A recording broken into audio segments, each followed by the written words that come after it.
Hello YouTube and welcome back to another episode of my reaction series for Frieren Beyond Journey's End. Today we're going to be reacting to the 11th episode of the show and I'm looking forward to it. So yeah, pleasantries out of the way. Hope you had a good Christmas. Sorry for last week and the delay and all that, but I'm sure people can understand. Hopefully you had some kind of Christmassy celebration-y thing, and if you don't celebrate, hopefully you just took the week off or something. Hopefully you didn't have to work. That would have been nice. I, for one, probably went a little bit too hard Christmas Eve, and then now I'm unwell. I don't know if those two are correlated, but I'm not feeling fantastic, hence the one episode. You can probably hear me, I'm a little bit nasally, but we're getting there. We're going to make it through. We're going to record something here today so we have something out, because that's what it's all about. Also, I want to watch Frieren, so that's a good reason to put on the camera and start recording. I think we should just jump straight into the comments. I think that's the best way to go about this, starting off with Beatrice Oliveira's comment here. I guess I should say right off the bat, the episode did really well, so I'm very happy about that. About 600 views on this one, which I think is my highest viewed Frieren video. Again, last week was two pretty important episodes with a great point for a reaction. Hopefully I delivered on that front. I think I did. I thought it was pretty funny upon the rewatch. So yeah, shoutouts to Frieren for telling that lady to kill herself. That was pretty funny. Anyway, comments. Let's move on here. Apparently I had it right the first time. So demons are one-trick ponies, essentially. They spend their entire time like studying one spell, getting really good at that one spell. We dispute that a little bit down here with the flying and the levitation stuff, but apparently that's just something that demons can do and doesn't take up their spell slot per se. So yeah, I don't know what, maybe the Linny thing with the being able to tell magical aura stuff, like, is that just an inherent demon thing as well? I guess Lugna did it. I don't know what the orb is. Anyway, doesn't matter. I'm sure it doesn't matter at all considering that she is currently deceased.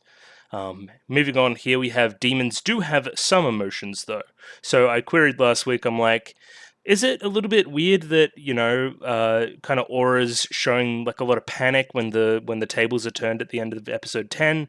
Lugna shows somewhat despair when she learns what Fern and Frieren have been doing to hide their aura. These are, they kind of count. They're not true empathetic emotions. They're probably emotions like formated in self, if that makes any sense, right? Self-preservation and fear upon learning that you're about to die. Like, again, no empathy there, but doesn't mean lacking emotion entirely. Yeah, fear is an essential survival mechanism. Most creatures have it. Therefore, demons will have it as well. I felt kind of bad for Aura. I'm going to keep on this train. Like, I still think we need a scene there somewhere to help me feel better about it, where she does some truly demonstrable shit. And then I'm like, hell yeah, tell her to kill herself. I'm not totally about that, but yeah, again, it's still pretty funny. So I'm pretty light on it, I guess. I guess a good point made here is that she is surrounded by the rotten corpses of the people she's killed, so maybe a decapitation by her own hand is the best way for her to go. Beatrice Oliveira, second comment here about Frieren not being a genius. That's why I said this would come back around. Lugna thinks she's a genius because his perspective, she's just a newcomer that showed up in the kind of 80 years that, you know, he's been around or whatever, and has this really unimpressive amount of mana but still demolishes demons. Like, she's a cheat. So yeah, thinking that she is born lucky and doesn't have to work for her stuff. That's why Flam told her to live in obscurity, right? So now we know that there's been 1,000 years of work put into this, essentially. She isn't a genius, right? She's a hard worker. And that kind of dichotomy that's been running through this whole little arc comes to a head. And I like this too. Phlegm most definitely was a genius, so she didn't have 1,000 years to work on all this stuff. And Fern's getting there too. Fern's fucking strong.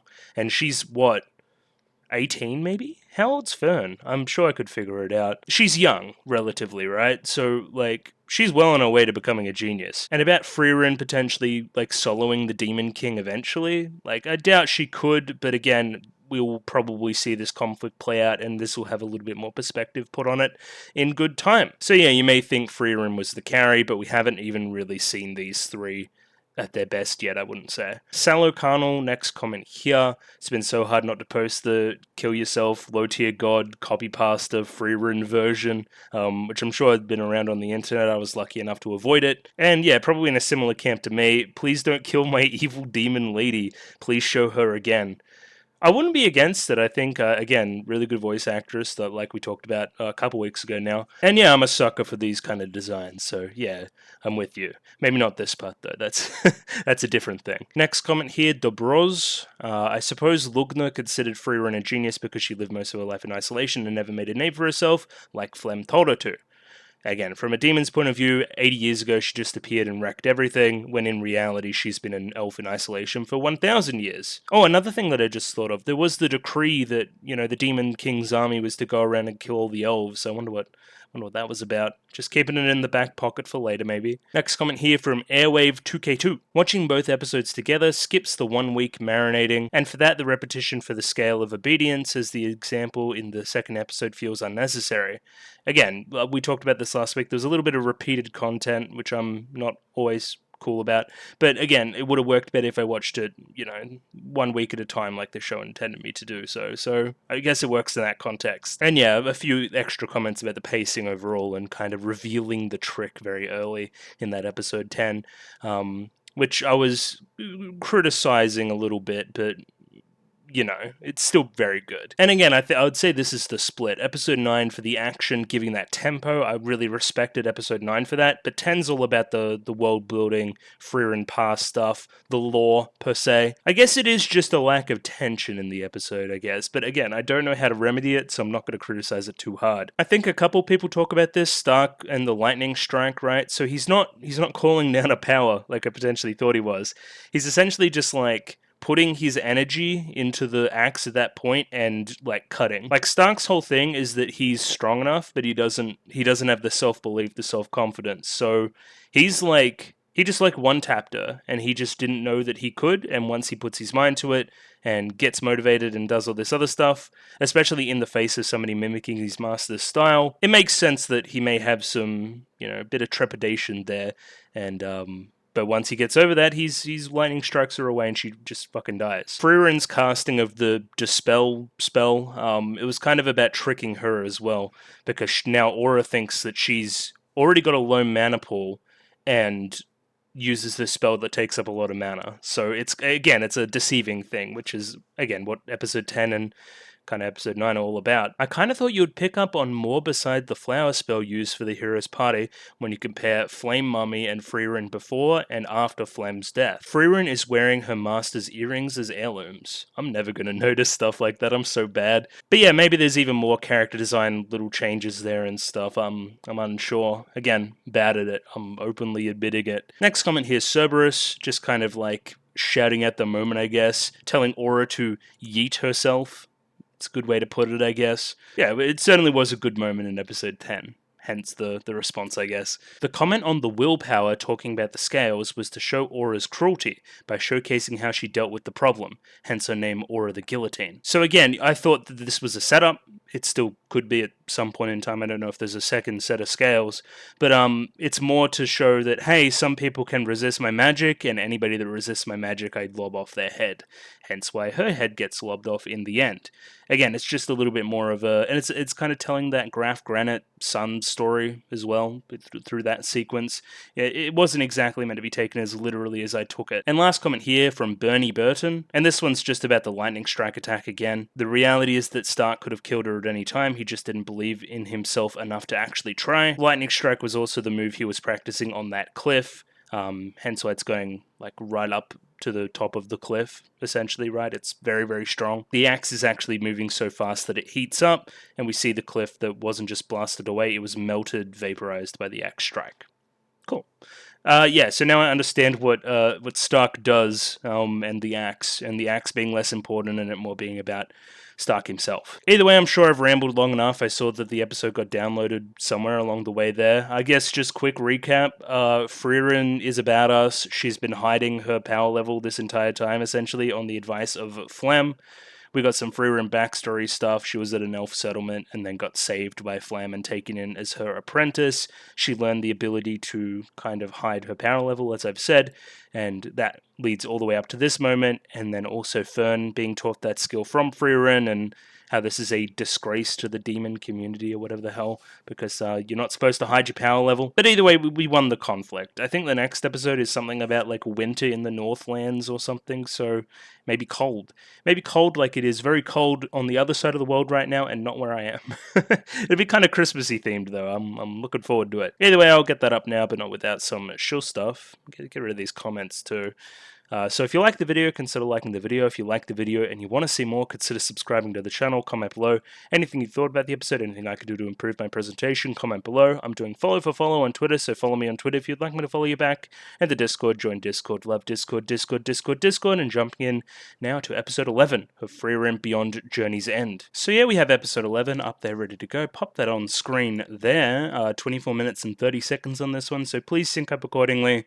Picture-in-picture version, using the subs please stuff, so it should be very similar to what everyone else has. And yeah, just gonna give it a 3, 2, 1 and jump on in.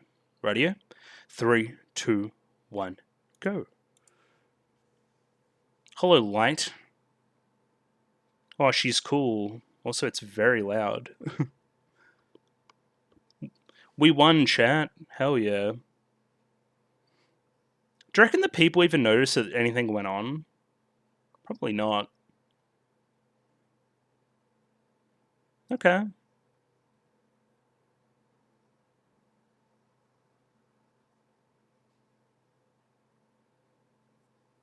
Yeah. Very easily. Pray for the lost and all that. It's all very pretty. I love the music too. And opening? Yeah. Very loud. Yeah, I don't know. I guess we're praying for the fallen there, unless we get a little bit more context there with what's happened in the past. Maybe Himmel and or Heiter have something to do with that. If not, it's just probably just a nice thing to do. Bit of respect from Frieren, which we don't always see. She definitely didn't show respect last episode. But how's everyone been? It feels like I haven't recorded in a while. I've got this new shirt. It's an Evangelion shirt. I don't know if people can see that there. Shout out to Evangelion. Shout out to my sister for buying it for Christmas. So, yeah. Let's try and pick up some more details in this opening, maybe.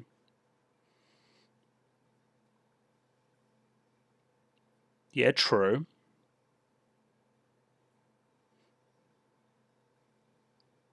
Who's that elf dude? We gotta start meeting some of these other characters soon. Again, if this is like a 12 episode per opening thing, then we gotta start meeting some of these dudes. Well, again, maybe this is the opening for the whole thing. I do not know. I'm unaware. Uninformed, which is, again, the point. Okay, hello everyone. Are you gonna have a moment with your son's armor? But it's good.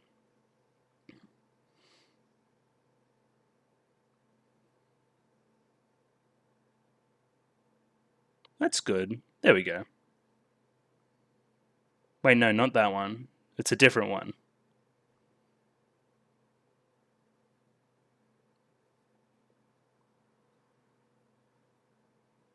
No problem, my friend.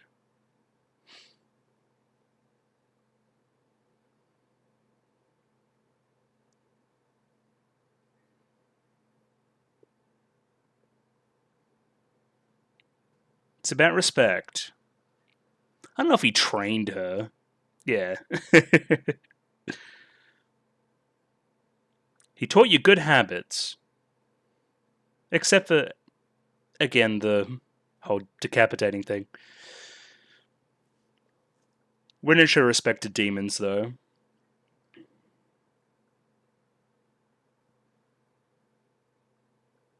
Alright. Thanks, Mom. Strange smile. This is normal for a warrior. You were like puking blood and shit.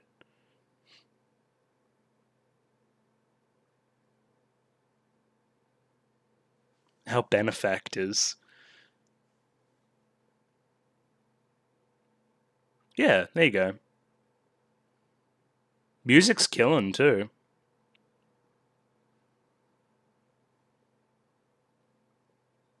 That's my boy.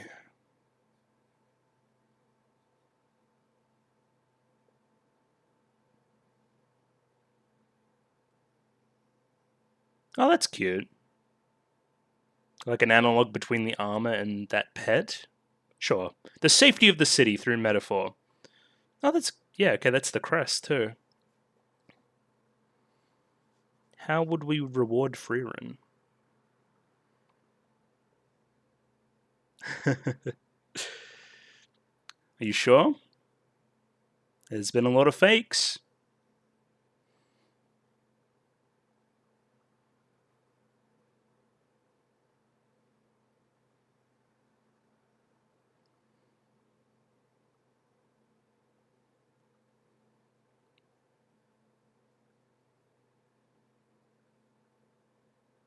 What, to get spells? True.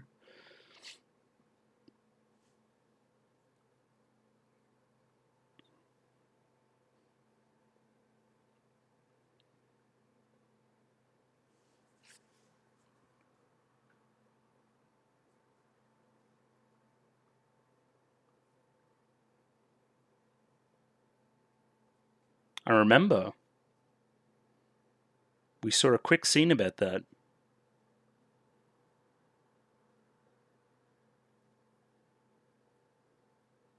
Hmm.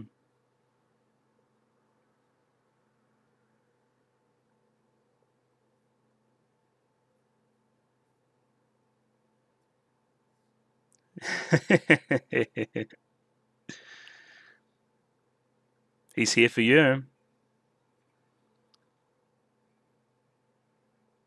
No, you've been trolled. It's fine. Why'd he do that?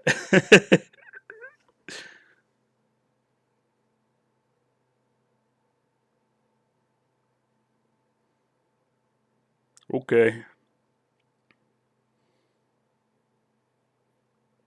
You're not gonna die. He's fine. He's okay. Head up, champ.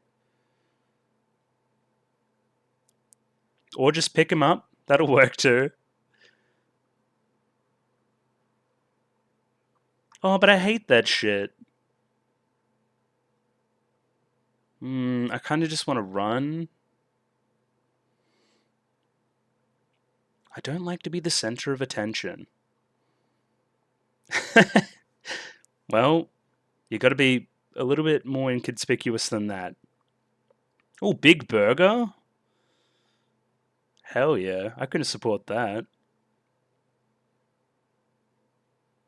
Oh, insert song? Yo.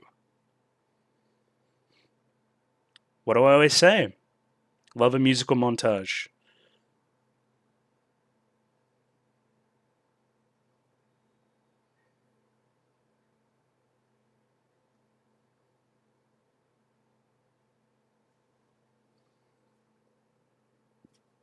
It's the same guy. He's coming for you.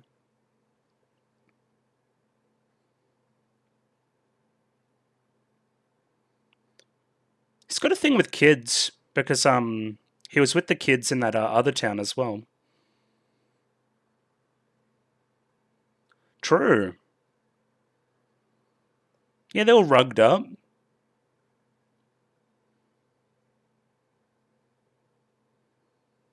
Obviously, we'll do the lyric thing as well.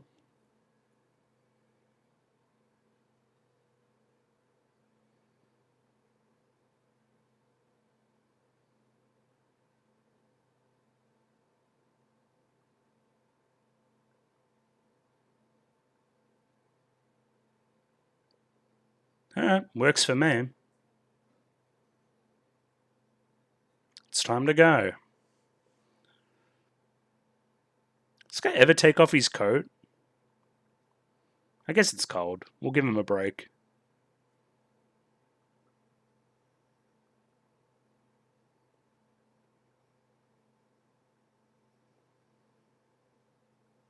True.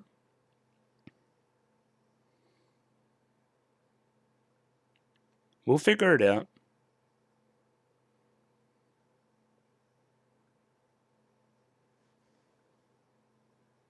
She's a first-class mage. Yeah.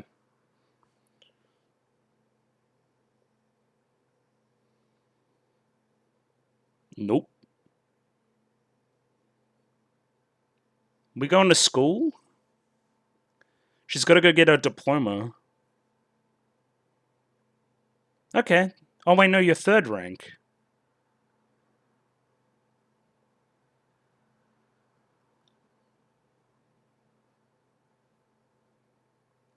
I think she may be.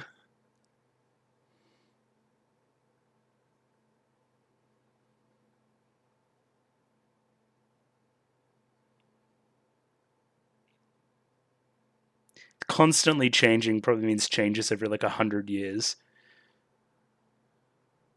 Also, that's not going to work. I think we're going to have to go to school, guys. Yeah, but that's like a second for me. Yeah.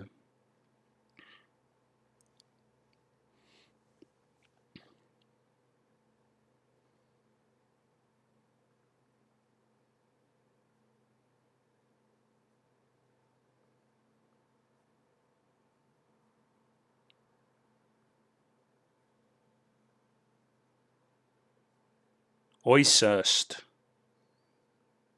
Schwer Mountains. Don't say Schwers.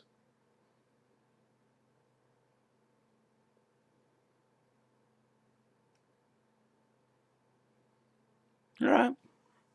Now, you guys have been chill. Well, kinda.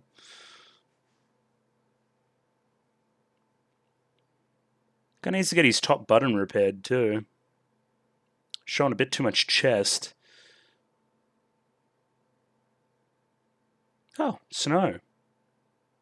Cute. Winter is coming.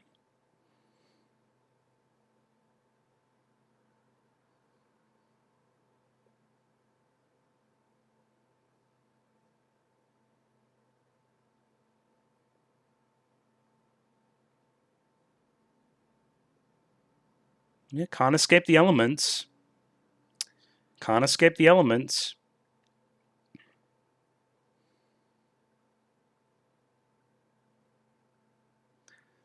I haven't seen snow in ages, IRL. Is that a midpoint? Thoughts? Yeah. Well, this seems bad. Reminds me of Katanagatari a week or so ago as well. They will be saved by a little girl.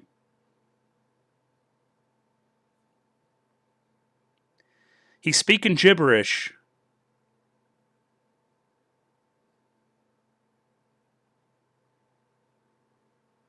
I don't want to do that.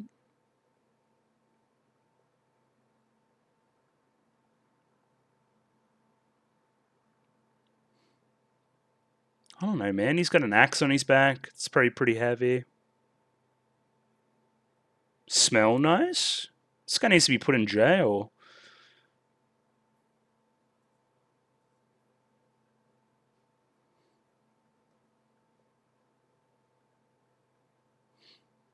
Okay, shelter. We'll take that.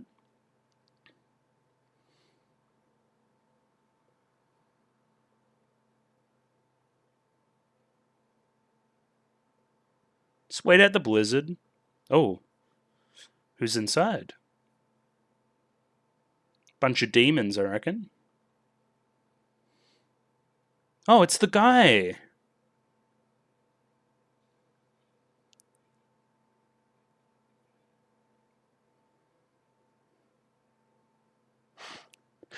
Who's this dork?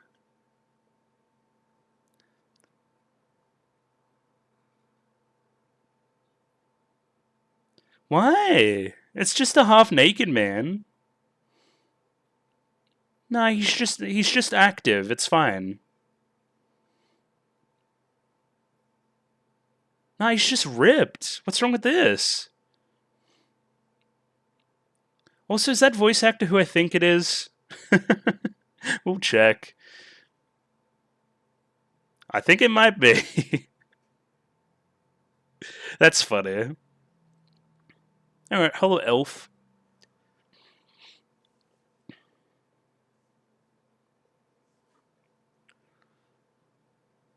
What are you then? Oh yeah, you seem like a priest. I remember that.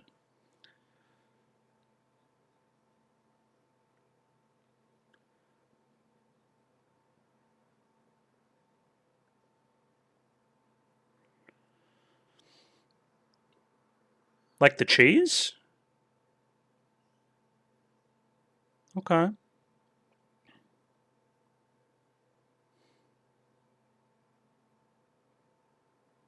We're trying, yeah.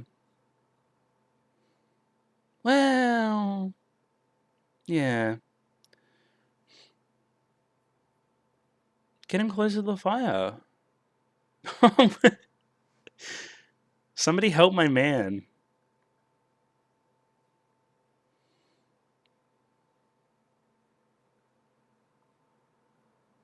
It's bigger than Eisen, I'll give you that.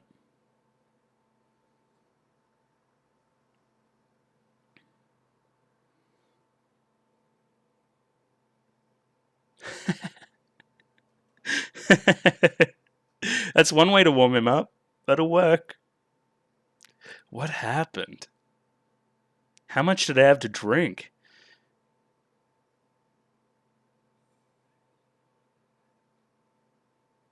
And they're just being cozy in the corner. That's funny.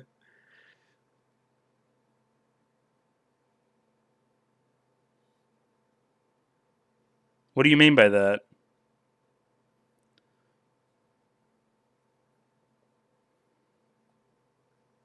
Stark, you know.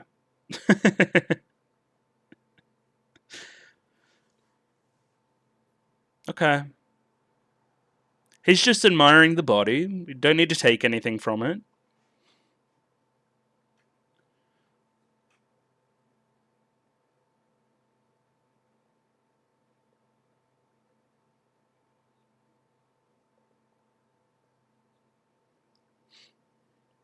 Okay, it seems like the storm's died down a little bit. Yeah, it's still pretty snowy.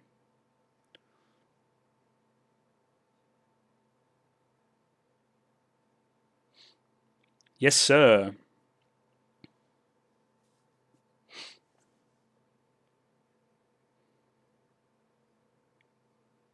Yeah, and we can't even really move this time. Not at all.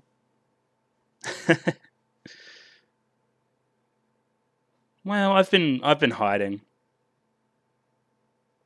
Well, not hiding that much.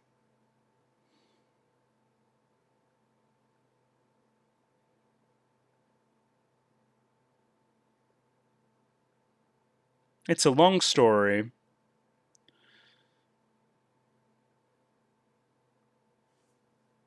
Did Frieren steal the blanket? That's funny. Alright, we're just kind of vibing for a bit? Sure.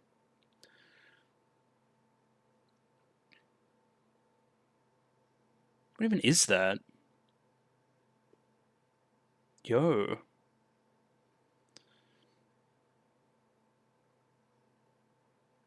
Uh. Okay, I thought he was taking aim at the rabbit. I'm like, I guess they need to eat, but like, you could probably do it in a bit more of a humane way. And maybe that is humane, just making it quick.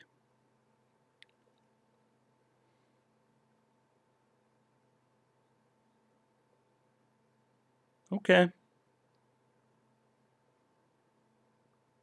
You never really did tell me much about yourself.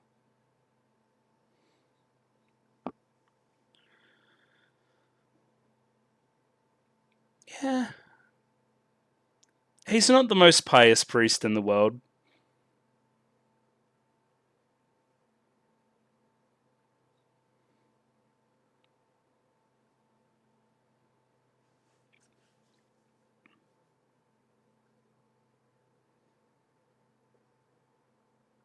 Okay.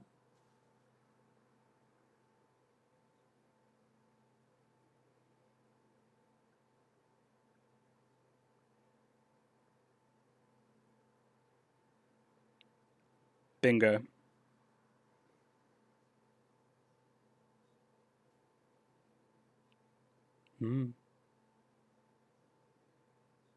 Yeah, exactly. I gotta be doing this for somebody, right? Ugh, it's a bit cursed.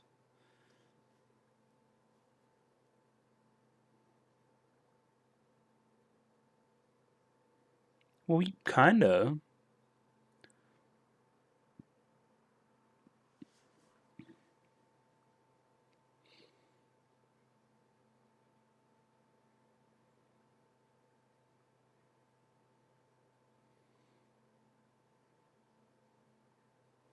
Who cares? Why not think it's true then? Well, I mean, you stole my bit. I was going to talk about that. No.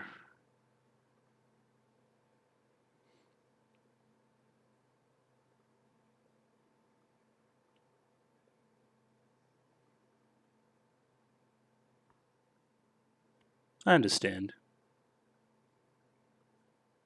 What?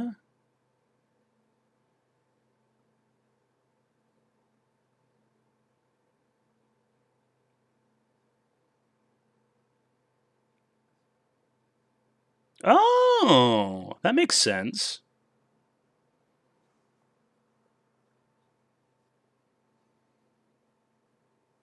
But, yeah. What about all the other stuff?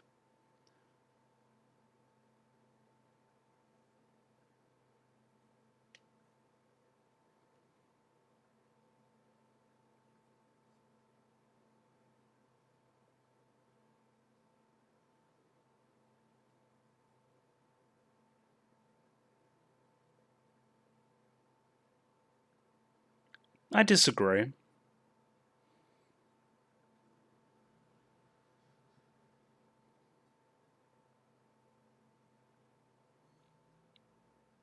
There you go, a little bit of praise. It's nice.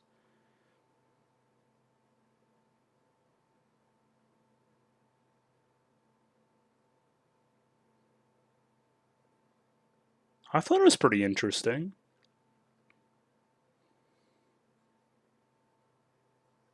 A little bit on the nose, guys. The orphan thing. Come on, dude.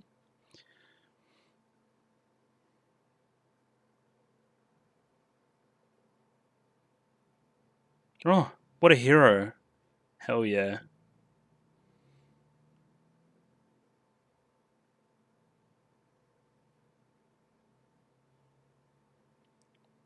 I mean, yeah.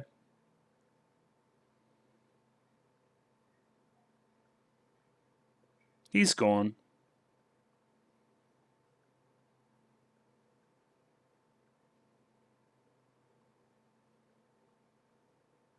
Yeah. But we're literally going there. It's true.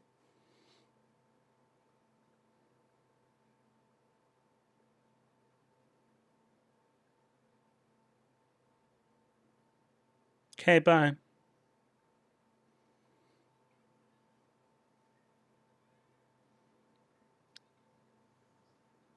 Stark's acting all fruity. I don't know. It's the end of the episode. Again, I have some structural criticisms, just like pacing wise. Like, just the split in episodes is really weird. So, like, first half of this episode is like epilogue for the arc that we just did, and then we're starting something like a little bit more. We're going into a little bit more of this kind of like vignette style again, which is fine. It's fine. It's just I think it works better when maybe in the manga format where you can just kind of binge it. Or if I wasn't doing this, I would probably just watch another episode now, and that'd be alleviated. The episode breaks are just they put them in weird spots. But again, it matters not. We'll talk about all the stuff towards the end of the episode about, believing in God and needing somebody to praise you and all these kind of things. That's very interesting. There was an insert song in it. Thought the episode overall was pretty funny. Some good Stark stuff in there.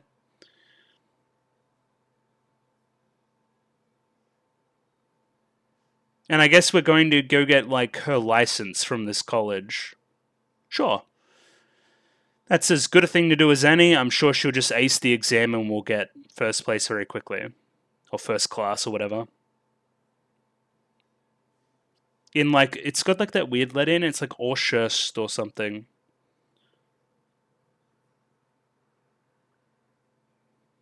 Alright, that's a voice I haven't heard before in there somewhere. Okay, sure. And yeah, jumping into a little bit of analysis on episode 11. And we're back, episode 11 in the books. Bit of a transitional episode, moving into more content as we head further north. We finally met the elf guy, and the elf guy seems cool. I will look up his voice actor, like, right now, actually. Yeah, I mean, it was the guy I thought it was. Takehito Koyasu, mainly known for being Dio. But let's scroll here a little bit. Oh yeah, he is that guy in Jujutsu Kaisen, true. Someone in Gintama, sure. A lot of Gintama. The guy in Attack on Titan, that's true. Not saying who, because that is a spoiler considering where you are. Initial D, sure. Shiragane's father? Yeah, okay. That one guy in ReZero? Yeah, I mean, like, there's a lot of guys. He plays the Oji-san in Isekai Oji-san? I didn't know that. Oh, shit. Maybe I should stop scrolling then. Yeah, very famous voice actor, very recognizable voice. So, again, not breaking any new boundaries here by recognizing this one, but yes, it was indeed the person I thought it was. But yeah, back to the topic at hand. We met that guy. He seems pretty chill. He may come back later, he may not. Mostly he exists to, you know, have a few jokes with Stark that are pretty good, as well as Frieren and Fern by proxy, I guess, by calling him a pervert, which, I guess he isn't. He didn't seem like a pervert to me. But again, he's, outside of the comedic purpose, he's mostly to demonstrate this idea of faith and needing praise and somebody, I guess, seeing your accomplishments through life and having some tangible reward at the end, even if it is just only praise. This elf, who seemingly is older than Frieren, has come to the understanding of his, you know, perception on time, right? We can directly compare his and Frieren's, that, shit, all these connections I make to other humans, none of them are going to last the length of my own life. That's just the way things go. Therefore, I have no arbiter of my accomplishments overall. Like, my timescale is just bigger than that. Think about, I don't know, you graduate college or something, university, and then somebody goes, wow, you did really great, you got your bachelor's degree or whatever the hell. There would be nobody to do that over the course of, like, the timescale of an elf's life, if that makes any sense, right? Because their bachelor degree would be like 200 years. So they have nobody to feel like they've been seen. So turn to religion and understand it that way. Of course, Frieren has already gotten this spiel from Haita, as we learn later in the episode. And yeah, that's an interesting concept. Belief in a god and people telling you that you did well over the course of your life. What else does heaven represent if not that, right? Going all the way to here and Himmel telling Frieren that she did a good job, right? Again, what's the central conceit of the show? Trying to atone for... atone's a weird word. Trying to figure out her feelings around what she did with Himmel, where she kind of just went away and did her own thing for 50 years and let him age. I didn't value the time that I had with him in the moment, so maybe seeing that she's learned these lessons from their previous one and seeing her accomplishments with Fern and Stark, there will be some form of praise there, and Frieren will find, catharsis in that. I'm thinking that's probably the direction we're going, and this is kind of a setup towards that direction. Again, you can apply it to Himmel, you can apply it to Eisen, you can apply it to Haita, you can apply it to maybe even Flem. They're all going to be in heaven somewhere, probably, so again, we just need to get there. It's more motivated to get there to see this emotional reaction out of Frieren if and when it happens. Because again, this elf guy, Kraft, he's talking from a place of experience on the subject. So again, we'll talk about it more when we get to it. First half of the episode's kind of just wrapping things up as it pertains to Graf Granite and that whole storyline. So there's a musical montage and an insert song in there, so we'll have a squiz at that. Other than that, the episode's pretty chill. It was funny though, I liked it. Start the episode with a pretty well edited sequence there of Frieren walking and kneeling down to pray, kind of woven with these shots of a broken scale and the town, the sun rising on the town. It is now safe. Thought that was pretty effective. Just some good, filmic stuff to start. So yeah, Frieren and Fern begin to pray. They're praying for the fallen, right? You could imagine that she's learned a lot of this from Himmel and her previous experiences. I think it's even implied as such. There was like a cutaway of Himmel getting mad at her in the past. So they're doing their thing over there, and then we get Stark and Granite just coming to terms with the situation. Otherwise, Frieren learns that Graf Granite has pardoned her, so she doesn't need to run away immediately. The Graf also noticed that she didn't harm any of the armor, treating the heroes of the Northern Lands with respect in the process, right? She did the whole dispel spell thing, rather than the big flashy stuff that would have destroyed the armors. Therefore, now they can receive proper burials, as we see later in the musical montage. This is a bit of a weird scene, right? Fern remarks that Himmel trained her well. Then she goes, it isn't really like that, but it's kind of like that. And then she thought, yep, this is a normal reaction, and then got up and went about her business. It's kind of queried by Fern, but it's quickly swept away. What does this is a normal reaction mean in that context? This is what a human should do? This is how a human would react to this situation? I did the right thing here? I don't know, there must be more context there. We'll probably get a flashback to something alluding to this later on. We get Stark and Fern praised for their work taking down the kind of Lugna and the hench woman, I guess. Again, nice. Thank you, Mentor Frieren. Also, does he dye his hair? What's going on here? I never noticed this. Just some black roots there. There's a bit of a, I guess you would call it like a choir soundtrack, a bit of a gospel thing going on, so that's cool. It's a cool touch. It gives a heavenly, I guess, tone to the episode overall, which is carried forth into the second half, helping it feel a little bit more connected. I like that. Of course, we get the final emotional moment of Graf Granite noticing the necklace of his son. I guess it's implied to be his son. His family crest, anyway, and he thanks Frieren for what she did during this battle and letting him properly say goodbye, which is good. Again, attaches to the whole funeral theme of the show and the saying goodbye and the closure theme, I guess you would say. Again, this was well telegraphed, it was well set up, and now they're paying off on it. Good writing. It's good. I think there's something in placing the hand on the armor here to the hand on the cat as well, as I talked about. Kind of like safety in being able to bury my son, and that also being equivalent to safety of the town. The children are allowed to continue petting cats like this and don't need to worry about demons attacking. It's quaint, like this town should be. We go through the same song and dance we've been through a number of times now. Here's this grimoire. It's from Phlegm, right? So, have it. It's very valuable. It's been passed down generations. It's fake. It's fake, she knows it's fake, but she still likes to collect spells regardless for the reasons that have been set up earlier in the show, from both Phlegm and Himmel. Himmel just thinks they're neat, and that's a good enough reason to do it. We get to see him smile. Either way, through this sequence, she's using very formal language. It sets up a joke around informal language and Stark using the informal language with Graf Granite earlier in episode 9, or even before that maybe. We bring it back to another point as well, which is, I guess, before they went off on their quest, they disrespected royalty, the original crew.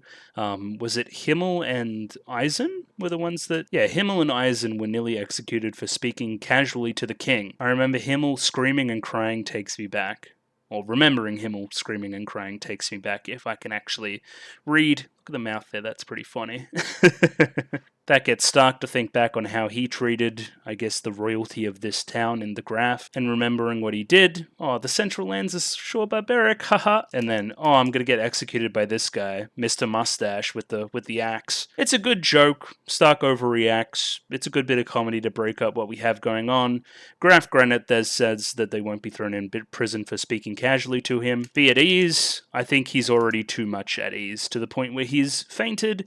We add on to this joke, of course, with the levitating spell, which I think is quite funny. Look at that, we're just going to carry his corpse like that through town.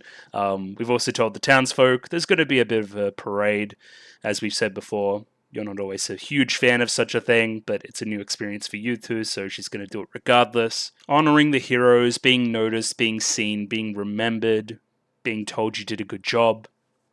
linking. I guess this episode has a few more links than I thought it did. Then we eat Big Burger. Put the Yui eating burger gif here and here, please. I would like to see that gif. Then we move into our insert song. I should look up who has sung this. I believe it's the same lady that does the ending song, which is very good. Millet. I would imagine Millet. That makes more sense to me. So it's great that we have kind of that connection. This kind of, I guess you would say it's a voice that evokes the time period, which is a weird compliment, but it still is. This song's called Bliss, which is, fitting as well because, it's the aftermath of a big battle.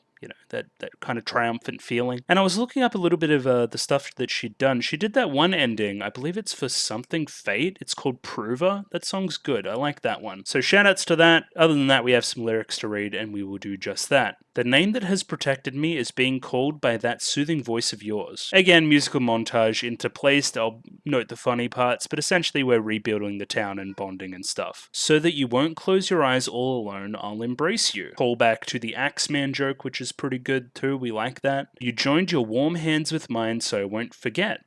Ooh. Again, just some comfy stuff here. More Fern being the mum of the group. Beyond the night where it's full of flowers, it is where you are, a place I will return to. Sure, flowers, place I will return to. Gotcha. Good connections. Split the swelling, unravel the darkness, so that the dream remains uncorrupted. As we pray to the remains of the fallen soldiers that have fallen to the Demon King's army, and specifically Aura's army, to the blue path that never ends. Very, very cool. Yeah, song was sick. Just a nice little insert song. Very comfy, sweeping, beautiful, all those things that Frieren as a show is. We have some final wrap-up stuff with Graf Granite and some lead-ins to future content. We're traveling to end. We're going to Oriole, or whatever the hell, Heaven. And I like this edit here. Very subtle. Just kind of Frieren moving into the shadow. And currently the conditions in the Northern Plateau aren't looking good. There is danger on the horizon. We've moved out of the light, as represented by the sunset earlier in the episode, and back into the darkness again. We're going back on our adventure. We've had our time. We've had our, celebrations. It's time to move on. So travel is restricted. Adventurers must be accompanied by a first-class mage. Surely Frieren fits the bill, but she doesn't have the license to prove it. It is a certification awarded by the Continental Magic Association. Of course, Frieren can't keep up with such a thing as they change it way too often. And way too often means every 50 years or so. So Fern is a third-rate magician, sure, third class. It's a good joke that she has this holy emblem from who God knows when, instead of the actual certifications that exist these days. She can't keep up. She has a long span of time as opposed to everyone else. It's a good gag. I'm happy we keep using it. So either way, as we know, we like to follow regulations and stuff. We're not going to go up there unregulated. We don't know the specifics, but apparently there is a place where you can get this license further north. Oysirst. We're committing that one to memory because it's got the German letter in it, and I don't know how to say it. Oysirst. Through the Schwer Mountains as well, the place where we can't cross because the winter is so bad, essentially, right? I don't know where the mountains are meant to be here. Is it this set of mountains or is it this set of mountains? You would imagine this one, that would make more sense. So then we pass over the mountains and make our way to Oysirst. Either way, we say our final goodbyes to the Graf and move on, traveling again. As we do, snow begins to fall, which is quickly juxtaposed with the bitter winter to follow. Yeah, as we see here, pretty bad. It's pretty bad. The weather itself has taken more lives than anything else during this whole kind of Demon King army northern land thing. The weather's bad. Essentially, we get lost, pretty easy to do in the white of the snow. Stark has fainted. He's probably not used to the cold. He starts talking about Jumbo Berry specials, which, again, is a great gag that pays off later. We can't use the similar spell we used before. We're picking him up because it will blow away in the wind. Again, very funny. Frieren, I believe, remembers a safe house, and she's going to walk towards it. We're going to have to carry him. By that, we mean that Fern is going to have to carry him. He's very heavy. He's heavy for a reason. Then he says that she smells nice, which I guess you could maybe ship it.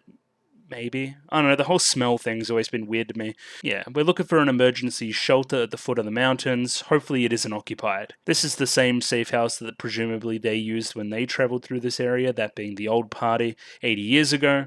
We're happy that it's still functional and being used. We hear someone ahead. There's kind of this rhythmic tone to their grunts, I guess, which gave me pause. And yeah, he's just doing a very well animated exercise. Some squats, you would say. He's trying to warm up. So I don't understand the like taking off your robe and stuff to exercise to warm up. I understand the exercising part, but you know. So Frieren sees that. She goes to make her way inside, where Fern closes the door. We can't stay here. There's clearly a pervert already inside there. Then Dio takes, I guess, offense to that. He is fucking ripped. But then Dio realizes that Frieren is an elf, invites her inside. This is the first time I've seen an elf in 300 years. I thought the elves had already died out. More and more evidence as to why we do the thing later, where he needs somebody to witness him essentially, right? If all the other elves had died out, or at least he thought so, then who else is going to tell me that I did good? I fully expect this character to come back at some point way in the future and say, hey Frieren, you did good. Something like that. But again, she doesn't need such a thing. It's already happened through the form of Hytha, and then Himmel by proxy as well, and we're going to see them in heaven anyway. He blames the goddess for leading these two mages to his side so they could start a fire, and he's going the other way. He crossed the Schwer Mountains, but this blizzard extinguished my coals, which is a bit of a weird metaphor, but he's coming down. He's going south. They all introduce each other, and he praises Frieren on his journey, or her journey, to Oriol, right? You're being very pious in doing so. And then Frieren's like, I'm not even sure I believe it. Which is true. It's more just something to do.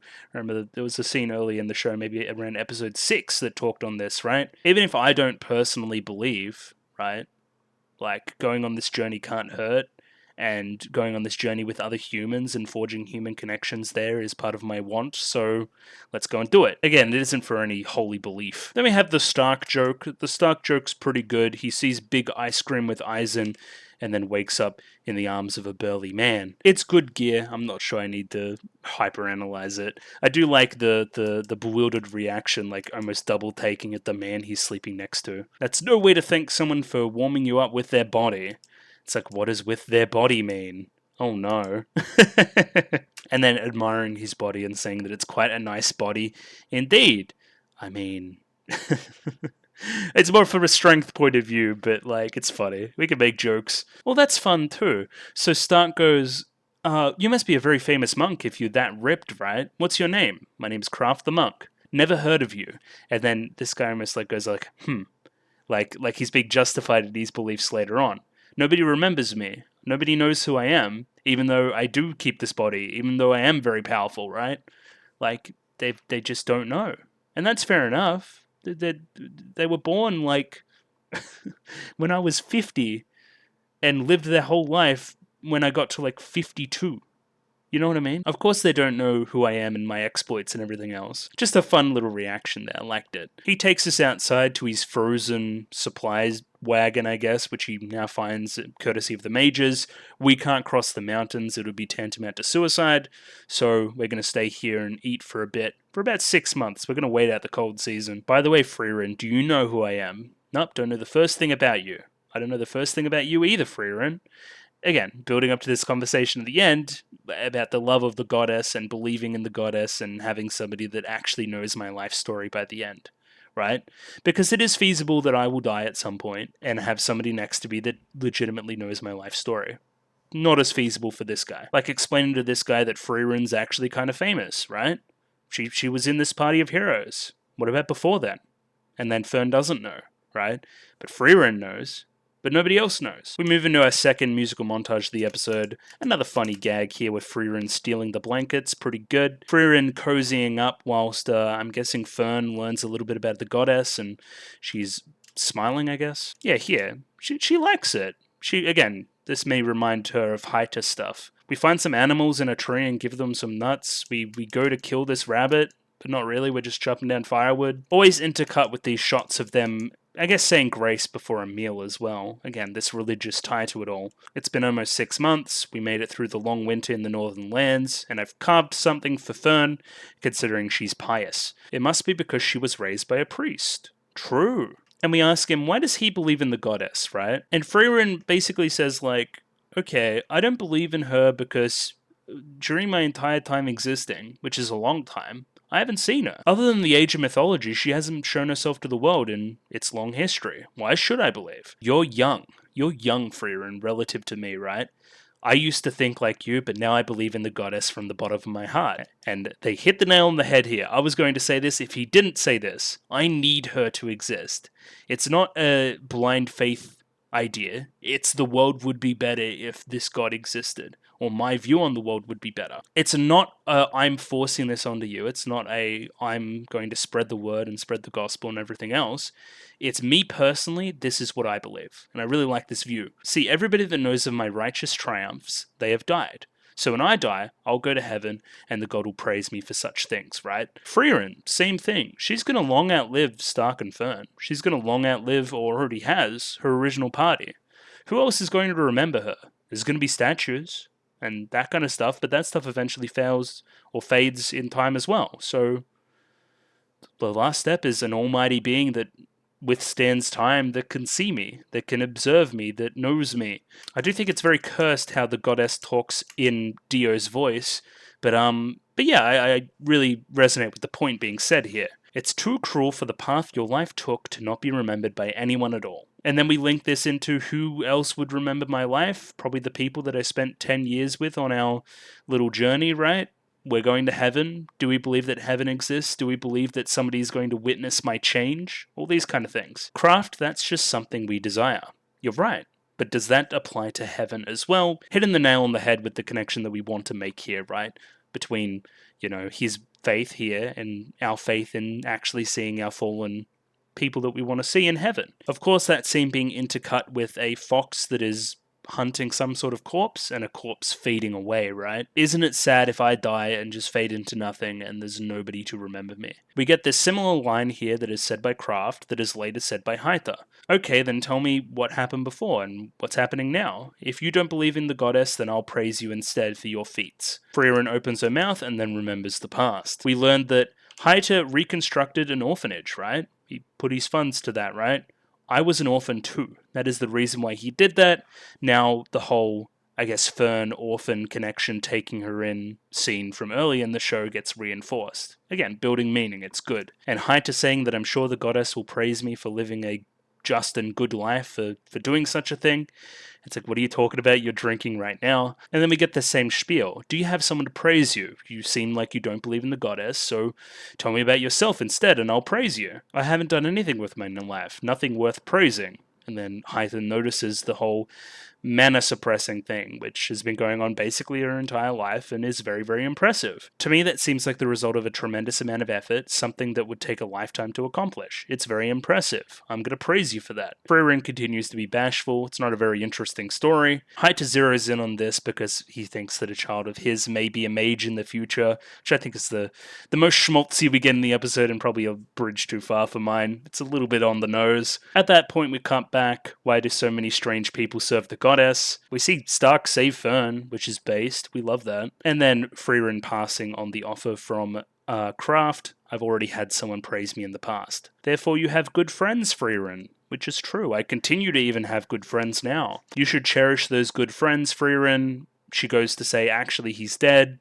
Then looks at the thing that was carved and then thinks, hey, maybe he isn't that dead. Maybe we'll see him in heaven. So if he's in heaven, that's a good thing. We'll be able to see him again one day, looking up into the holy light. Very, very cool. Very well lit scene. This guy's going to go in the other direction. We doubt it's the last time we'll meet him. Maybe he'll find us again one day. He does say a few centuries, though, which may be outside the timescale of the show. I do like the landscape here, too. It's very, kind of like the Himalayas are here and these are like the lands just below it. Yeah, a very pretty area. We both thank the guy. We thank him for being cool and giving a pendant. And then I think the ending comes in, yeah. We'll see him again, I reckon. He'll come back. Also, he's Dio, so, So yeah, that episode was neat. Upon a rewatch, it probably got a little bit more cohesive for me. The theme of the episode came through a little bit more, being remembered, being praised, all these kinds of things kind of follow from the first half of the episode to the second. I think it's a nice emotional sentiment towards the end, and a justification for religion, among other things.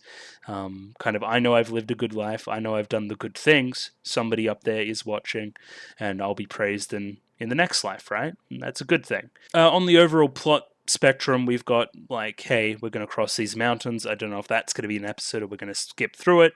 And then we've got magical exam time, which sounds fairly interesting. We'll get some good gags out of it regardless. There's going to be like Frieren absolutely acing the exam or misunderstanding the exam, or something weird's going to happen, I reckon. It'll be a good time, I'm sure. Show continues to be well produced, well animated, good music, just good stuff.